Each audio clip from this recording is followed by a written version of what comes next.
Chapter 15. The Old Hostler. After this it was decided by my master and mistress to pay a visit to some friends who lived about 46 miles from our home, and James was to drive them. The first day, we traveled 32 miles.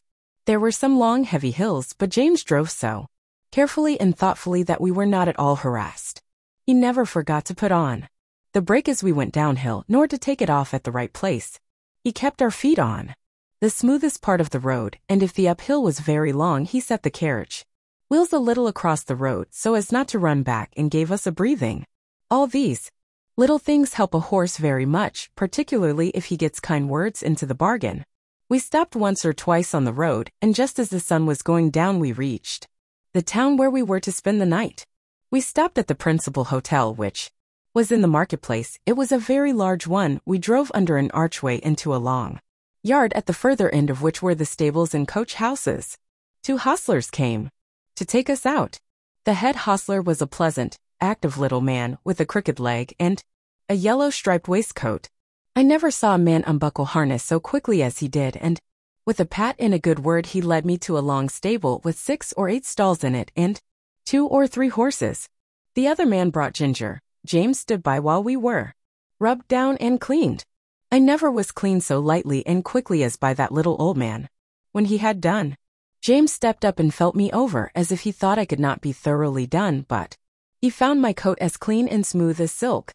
Well, he said, I thought I was pretty quick, and our John quicker still, but you do beat all I ever saw for being quick and thorough at the same time. Practice makes perfect, said the crooked little hostler, and 'twould be a pity if it didn't. 40 years practice and not perfect. Ha, ha. That would be a pity, and as to being quick, why, bless you, that is only a matter of habit. If you get into the habit of being quick, it is just as easy as being slow. Easier, I should say. In fact, it don't agree with my health to be hulking about over a job twice as long as it need take. Bless you. I couldn't whistle if I crawled over my work as some folks do. You see, I have been about horses ever since I was 12 years old, in hunting stables and racing stables, and being small.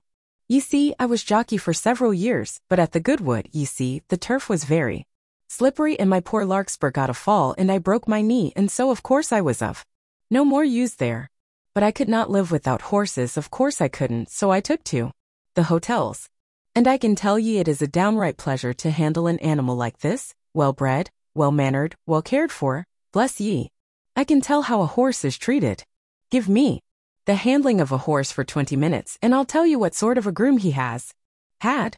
Look at this one, pleasant, quiet, turns about just as you want him, holds up his feet to be cleaned out, or anything else you please to wish. Then you'll find another fidgety Freddie won't move the right way, or starts across the stall, tosses up his head as soon as you come near him, lays his ears, and seems afraid of you, or else squares about at you with his heels. Poor things. I know what sort of treatment they have had. If they are timid, it makes them start or shy. If they are high-mettled, it makes them vicious or dangerous. Their tempers are mostly made when they are young. Bless you. They are like 33 children. Train them up in the way they should go, as the good book says, and when they are old they will not depart from it if they have a chance. I like to hear you talk, said James. That's the way we lay it down at home at our master's. Who is your master, young man? If it be a proper question, I should judge he is a good one from what I see. He is Squire Gordon of Birtwick Park, the other side the Beacon Hills, said James. Ah, so, I have heard tell of him. Fine judge of horses, ain't he?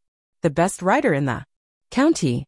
I believe he is, said James, but he rides very little now since the poor young master was killed. Ah, poor gentleman. I read all about it in the paper at the time. A fine horse killed, too, wasn't there? Yes, said James. He was a splendid creature, brother to this one, and just like him. Pity, said the old man. 'Twas a bad place to leap, if I remember. A thin fence at top, a steep bank down to the stream, wasn't it? No chance for a horse to see where he is going. Now, I am for bold riding as much as any man, but still there are some leaps that only a very knowing old huntsman has any right to take. A man's life and a horse's life are worth more than a fox's tail. At least, I should say they ought to be. During this time the other man had finished ginger and had brought our corn, and James and the old man left the stable together.